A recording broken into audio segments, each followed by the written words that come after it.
pause for a few seconds here, make sure all of our live streams are up and running. Broadcasting today on Choose Help's Facebook page, great resource for my friends at choosehelp.com. Broadcasting, streaming on Sober Now's Facebook page today. If you haven't been over there, please take a quick trip over on Facebook to Sober Now. Get all kinds of updates and free resources there. Would love to connect with you. I'm Jim LaPierre. This is Sober Now. And so many things I want to talk with you all about today. But first and foremost, want to invite you to just post your questions, your comments. Happy to talk about all things related to substance use disorder, all things related to mental health and to trauma recovery.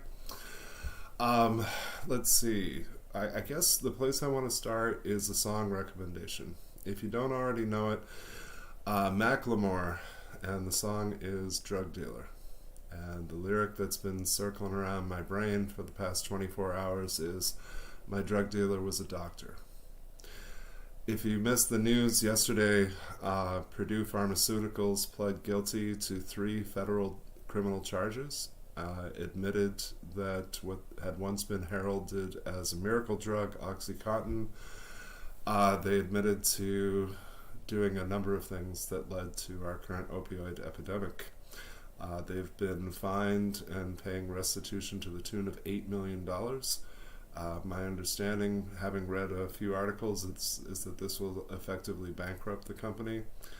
I think it's a drop in the bucket for the damage that's been done. I think it's an important step. And I think one of the mistakes that we sometimes make in looking at the disease of addiction and what the best responses would be is believing that there's any one cause and effect, any one solution. I saw a meme yesterday that captured my heart. The meme had the words, "the war on drugs," with a line crossing it out. And below it was the words, "war on trauma."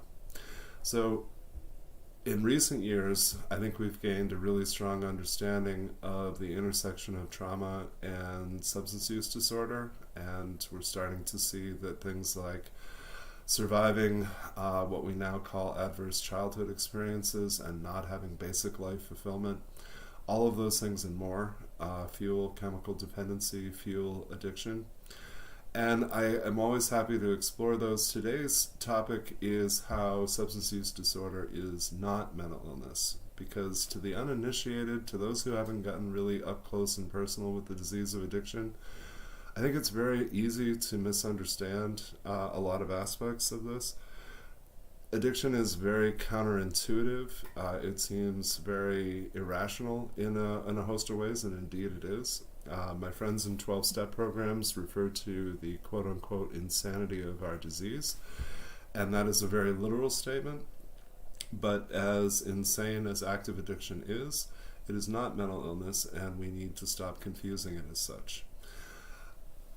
There's so much to that conversation, but I think the place that I want to start is with family. If your family does not have a history of substance use disorder, if they're not familiar with what active addiction looks like, they very often have misunderstandings about what's happening in our lives. So sometimes I think the question is posed, what's going on with you? What's wrong? I think there's an inherent amount of denial that folks don't want to recognize that one of their loved ones might have a problem with drugs or alcohol. I think for others of us, maybe we do have a family history. Maybe it's something that we're in denial about. And so the question then is not so much what's wrong as it is what's wrong with you. It's difficult, I think, for us to acknowledge that a loved one has a problem with substances because sometimes that forces us to look at ourselves. I'm mindful of how uncomfortable I make people simply by choosing not to consume alcohol. I don't identify as an addict or alcoholic, which is very strange to me. I'm addicted to 2 psychoactive substances, but I live in a culture that says, well, caffeine and nicotine don't count as addictions. They absolutely are addictions. They're chemical dependencies. But they don't govern my life the way that a person's life is hijacked by the disease of addiction in the forms of alcoholism or drug addiction. Gonna pause just for a moment and check for questions or comments. Would love to hear what's on your mind. Thank you, Adam Daniels. Can addictive behavior of two individuals be passed down to their children? Absolutely, yes. We know that genetically there exists a predisposition for people who have addiction running in their family. It's coded into our DNA, and it absolutely creates a much higher risk. Also, what steps can a person take to counteract addictive behavior? Potentially countless measures, countless steps. I think perhaps the most important one is to surround ourselves with people who understand addiction or understand an addictive brain. Introduce a high level of accountability into our lives, accountability for our own goals, our own life choices. And if you're anything like me, the unhealthy choices that you make are most often subconscious, and they usually are accompanied by the words "fuck it." And I always encourage my clients, don't say it, say me, because that's exactly what you're saying. So if your family doesn't understand, they're likely to come to the wrong conclusion. It's very possible that in the midst of fear and shame that we will hide our substance use dependence. It's something that we work very hard to keep hidden. It's very often the case that our doctors fail to understand. And I'm fond of saying to my clients, I don't care if you lie to everybody, but don't lie to yourself and don't lie to your doctor, because they can't treat what they don't know. For some of us, particularly with alcoholism, we're able to maintain high functioning and reasonably good health despite many, many years of using this toxin, using this depressant in ways that obviously has a damaging effect on our lives. But too often, doctors basically treat symptoms, right? And they're not trained in mental illness or in substance use disorder to any substantive level. Whenever I've been frustrated with MDs or physician assistants or nurse practitioners, I've reminded myself of the huge volume of things that they have to learn. Everything from how to treat a flu symptom to how to deal with organ failure. So the learning curve that those folks are up against is huge. And the amount of training that they receive in terms of different forms of mental illness and how to treat substance use disorder is typically very, very limited. So it's imperative that we fully disclose and be honest with our healthcare professionals.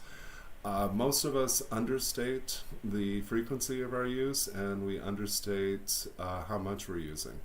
And so what the doctor's left with is an impression of a person who doesn't seem to have a problem with drugs or alcohol, but is nonetheless showing a lot of symptoms and a lot of erratic or unstable behavior. And so they come to the wrong diagnoses because they failed to ask the right questions and because we failed to volunteer the necessary or important information. There's a long list of things that I always say, if I had $1 for every time I've experienced this as a therapist, and one of those is I would love to have $1 for every time I've served someone who had a cocaine addiction who got misdiagnosed as having bipolar disorder. Unfortunately, there's an awful lot of substance use disorders that strongly resemble mental illness. People who have alcohol dependence very commonly appear to be people who are simply depressed. Folks who have different types of addictions to stimulants oftentimes look like they just have profound levels of anxiety or panic disorder. And so not only do we end up getting diagnosed with conditions that we don't have, we get prescribed medications that we don't necessarily need. And too often that becomes a self-fulfilling prophecy. The classic example is bipolar disorder. The go-to prescriptions are what are called mood stabilizers, and a mood stabilizer is something that is meant to treat both the presence of both depression and mania. Very commonly, a person in active addiction looks very much like a person who's experiencing mania. If you're not sure what mania is or what it feels like, It typically comes in two forms, and disturbingly enough, both of them look like the two types of people who use cocaine. The first type is a person who's wildly optimistic and full of energy and doesn't need to sleep, and they have amazing plans and they're going to take over the world by Tuesday. The second type is a person who becomes very paranoid, extraordinarily fearful, tends to isolate, tends to avoid social contact. And so both of those are the two most common presentations of a person using cocaine. They're also the two most common presentations of a person who is experiencing mania. So what happens is the doctor comes to the wrong diagnosis, gives us a mood stabilizer, and the mood stabilizer will treat depression. And lots of us have depression without having bipolar disorder. And so what commonly happens is we feel a little bit better after taking this medication, and then we very reasonably come to the conclusion that if the doctor said it's true and I took the medication for it and I feel a little bit better, then that must be an accurate diagnosis for me. But very often it's not. Very often there's an old expression that if it walks like a duck and quacks like a duck, it's probably a duck. Sometimes it's not a duck.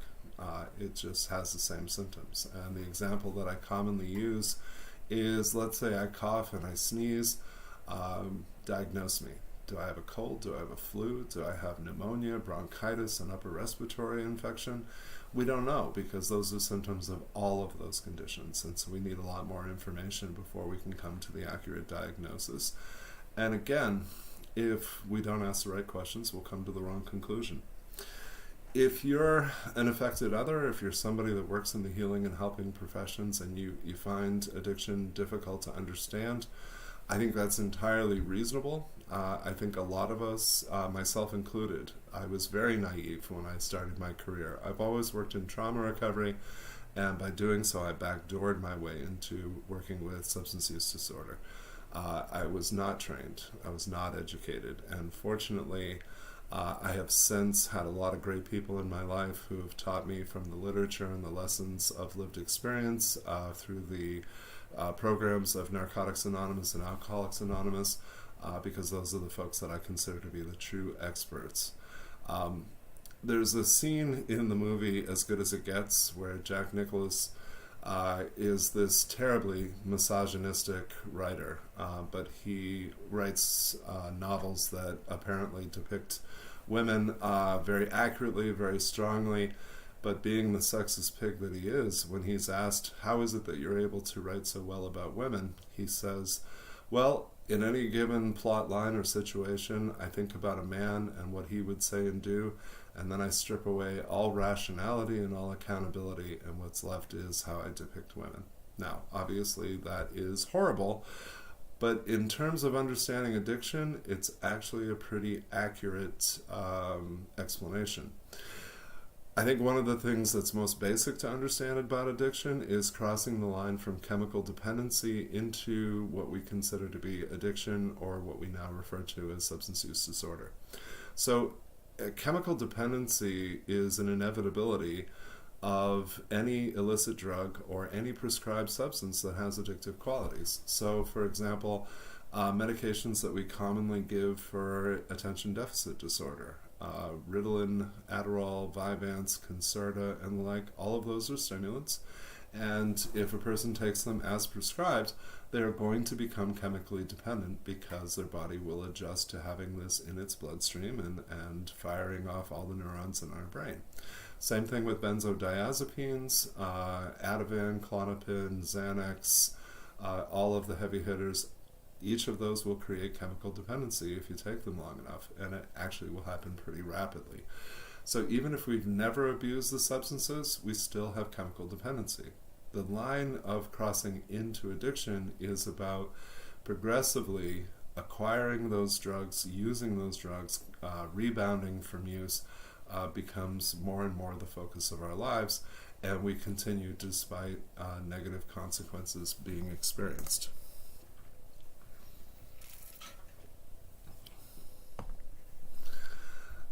I think sometimes there's a gender divide that's evident with this too.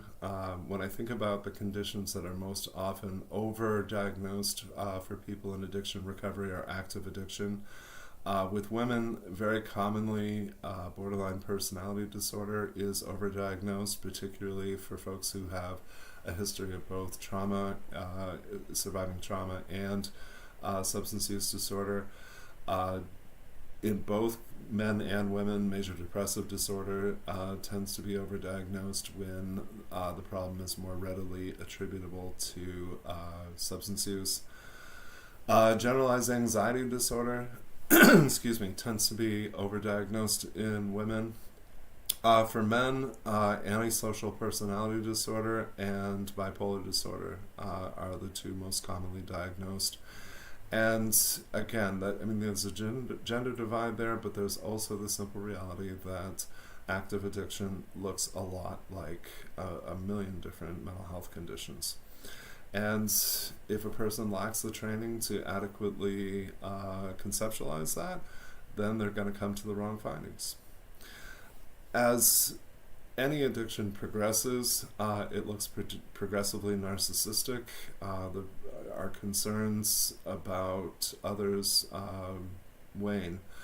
Progressively, addiction strips away everything that's good.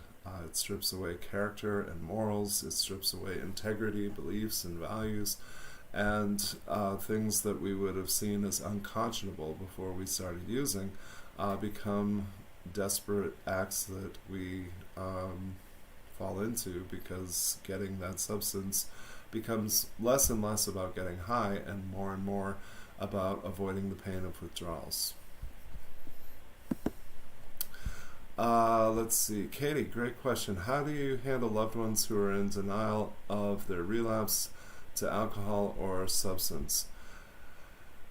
The way that I've tried to approach it over the past many years is to simply express to someone that I'm concerned for them.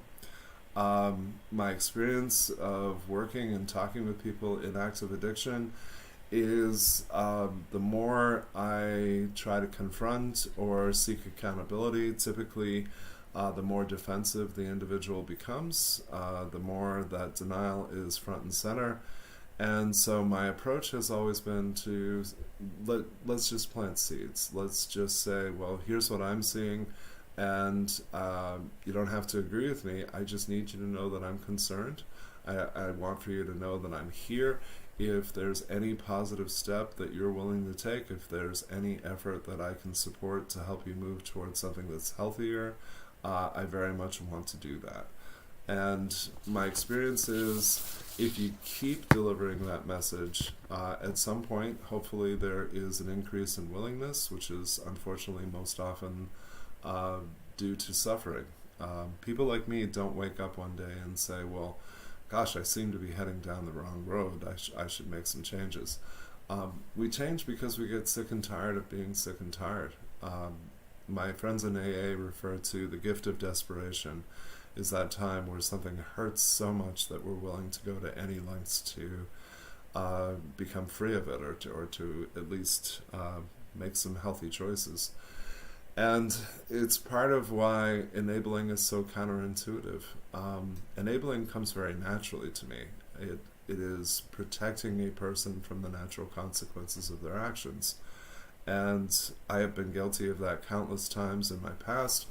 What I had to come to terms with ultimately is that when I enable people, I help them move closer to death. And that is something that I very much obviously do not want to do. It's very counterintuitive. It probably goes against your instincts, because when you love someone, protecting them just seems like a very natural thing to do. What I've come to understand over the course of my career and in my personal life, loving people who are in active addiction, is that when I protect them from those consequences, I'm robbing them of motivation. It is terrible that that motivation comes from suffering. But to be perfectly frank, I have only found two things that increase our motivation to overcome addiction, and they are suffering and a spiritual awakening. And I always want for people to have that aha moment, that gift of desperation. I don't think it's necessary that people have to hit rock bottom. I think that's an antiquated idea that we're moving away from, and rightfully so. For some of us, we have to hit a lot of bottoms before there's an increased willingness to go to any lengths. Willingness is the most important factor when I counsel or coach people who are seeking freedom from addiction. That's going to be my focus. In a very real sense, it's not important to me how much somebody wants it or needs it. It's not important to me that they can see the devastation that this is taking on their lives. What is most important to me is their willingness to make changes in their life, to be accountable, and to work towards a more stable, more safe life. And willingness is the key to all of that. Accountability is a huge piece of that. Readiness is a huge piece of that. Reaching out and getting connected to people who have lived experience is a huge part of that. I am very biased in favor of 12-step programs because they're widely available, highly effective, and free. But I am open to anything that helps make your life better. Who's in your life that supports you in your goals? If there are organizations or religion is having a religious community as part of your life, that's awesome. Let's draw from all of the potential support sources, but let's also recognize that a lot of those folks may have very good intentions, but in many cases do not understand the disease of addiction and are not going to spot it when you're being less than honest with yourself, or you're not necessarily going to spot it when you're heading towards a relapse. And so I have always figured you can search the world over for people who understand addiction, or you can head to a 12-step meeting, and there they all are. And there they all are, being incredibly receptive and wanting to share their experience, strength, and hope. So that's why I'm biased in favor of them. I'm honored whenever I get to serve someone who is seeking to transform their life. But I am also mindful that not everybody has ready access to professionals. There's a lot of cost involved in that and eligibility involved in that. And of course, this is a big part of why I created SoberNow.com. This program is very low cost. It is accessible anywhere that you have internet access, and it can be done with 100% confidentiality and anonymity. I literally don't even need to know your name to sign you up for the program. And for those of us who have concerns about potentially losing our careers or professional licenses, our families, or our status in the community by virtue of someone learning that we live with an addiction, it's a pretty incredible resource. So I really encourage you to check that out. We're moving towards a subscription service in the near future, but for right now, the entire program is available for a one-time purchase at a low cost. And we actually have two programs. We have one for folks who are seeking freedom from substance use disorder, and a second program for affected others, for folks who live with having a loved one in active addiction or maybe early recovery, and getting support for what is a really terrifying and very draining experience. Okay, let me check in again real quick. Questions that you have, anything relating to addiction recovery, I would love to talk about. Want to see folks get that newfound freedom that is promised in the literature of AA. This is something that I find myself pushing more and more.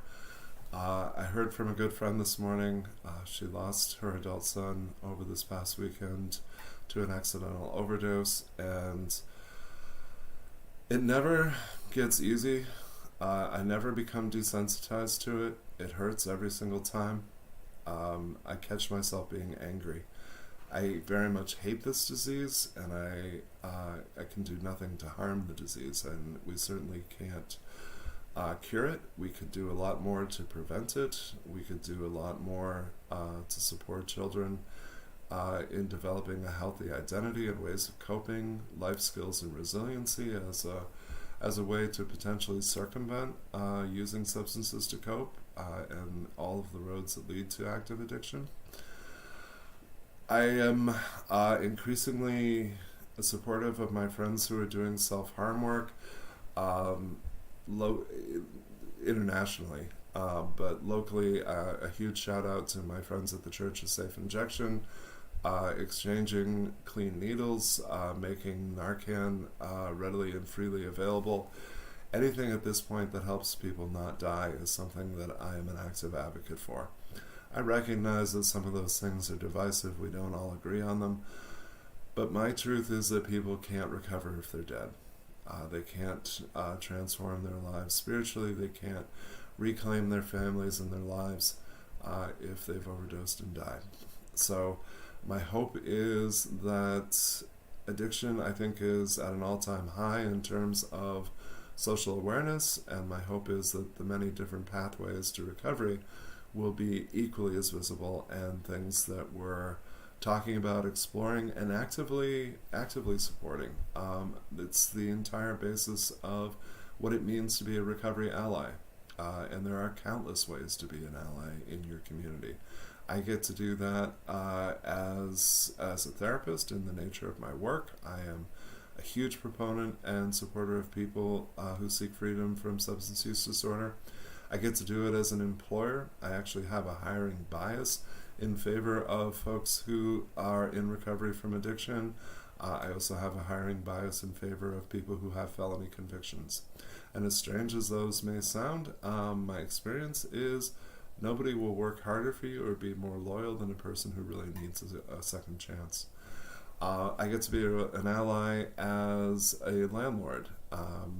I am willing to rent property to people who perhaps have not been successful in past rental arrangements because of addiction. I get to be an ally as an advocate, as a volunteer, and in countless other ways. And I'm a big believer that people need things to do. Too many of us have lost loved ones to the disease. Too many of us are living with the angst and the anxiety of having someone in active use. And I think with all good intentions, there's a tendency to put our lives on hold and hold our breath and wait for the next development, wait for the next shoe to drop. And instead, we could be out supporting each other. We could be in the halls of Naranon. We could be in the halls of Al-Anon. We could be gathering at local recovery centers. A good friend of mine and I years ago started a support group locally for families who have loved ones in active addiction. And I love talking with those folks. I'm honored to bear witness to their struggle and to their pain, but the most difficult message that I give to them is that of self-care, that we must continue to take excellent care of ourselves while we're going through these extraordinarily difficult times, because as counterintuitive and as unnatural as that may feel, it's still vital. Carol, thank you so much for writing in. I'm interested in the program for affected others. And as a mom, my heart goes out to you. As a parent, I know that it's one of the most terrible things that we can go through. You raise your children, you love them, you want them to be independent, they become adults. And it's not like we stop caring about them, we just stop having control over their lives, and we want them to have love and happiness and success and all of those things. And too often, when our sons or daughters become chemically dependent or in active addiction, we tend to blame ourselves, we tend to wonder, where did I go wrong? How did I fail them? And it's a part of stigma that we're slowly overcoming, is recognizing that people from very healthy, happy families still develop substance use disorders. The disease of addiction truly does not discriminate. It is an equal opportunity destructive force, and plenty of good people develop it every day. So the Affected Other program, I think, would help you to gain a greater understanding of the disease itself. It will help you to ensure that you're not enabling. As I said, I'm not a huge proponent of tough love. I still, ways in which we communicate love, feeding them, being present for them, loving them, these are all things that we should continue to do. But we should also be setting boundaries that protect ourselves. We should be taking steps to ensure that we're not unintentionally avoiding or not being available to members of our family and our friends who don't happen to be in active addiction. That's one of the biggest costs that the disease weighs on the family, is with no intention of it. We isolate ourselves and we become emotionally unavailable because all of our energy is focused in an area where we're powerless, which is our loved one who's in active addiction. So, as counterintuitive, excuse me, as it may seem, part of taking care of yourself is, I hope and I pray that very soon your loved one is going to be open to support and moving towards a healthier life. And how healthy will you be when at last they reach out and are ready to have help? So I hope that you'll get support for yourself. I hope that you'll check out the program. Again, it's sobernow.com. And I hope that you'll give a quick like on this video and hit that share button. It would be wonderful to expand this conversation by having more folks from all sides involved. If you're in active substance use disorder, I would love to hear from you. I would love to help you find some resources, answer some questions for you. If you are an affected other, you have a loved one that you're concerned about and want to make sure that you're not enabling or that what you're doing is okay, by all means, reach out to me. Jim at sobernow.com is the easiest way to reach me. And if you're a professional, especially if you work in healthcare or the healing and helping professions, and you feel like you really get it, like it really is. It's a lot to wrap your head around addiction, and it's even harder to wrap your heart around it. So if you have questions or if you need some resources about understanding substance use disorder, I would love to be helpful to you with that. And I always welcome your topics, things that you would like to see covered in future talks. I am here every Thursday at about noon Eastern time. I'm going to pause, and I'm just noticing one more question from Adam. Thank you. Do you think politics contributes to high addiction rate? Yes, absolutely. But I think countless things contribute to rising addiction rates, and COVID-19 is at the top of the list of things that have had a really negative impact on all aspects of substance use disorder. Nationwide, the best estimates are that overdose rates are up over 30% from this time last year, and that's been true for months now as we continue to go through this pandemic. I think the uncertainty of where we are in terms of the socio-political climate is perhaps unprecedented and is absolutely contributing to drug and alcohol use. I know that a lot of us are scared, and there's an intersection of politics there where my loved ones who are LGBTQ plus are very fearful and very much struggling, and with good reason. It's disturbing to hear from the Supreme Court that my daughter's marriage may not stay recognized or seen as valid. That is incredibly upsetting to me. But again, the disease of addiction doesn't discriminate, and my support of people seeking addiction recovery, I want everybody to be free of this, whether you're a liberal like me or the staunchest conservative. All of us deserve freedom from addiction. All of us deserve good health and healing. All of us deserve to overcome the obstacles in our path. I thought I saw a quick question there from Crystal, but I'll hang out just for another minute. If you want to throw in any last moment comments or questions, I welcome those.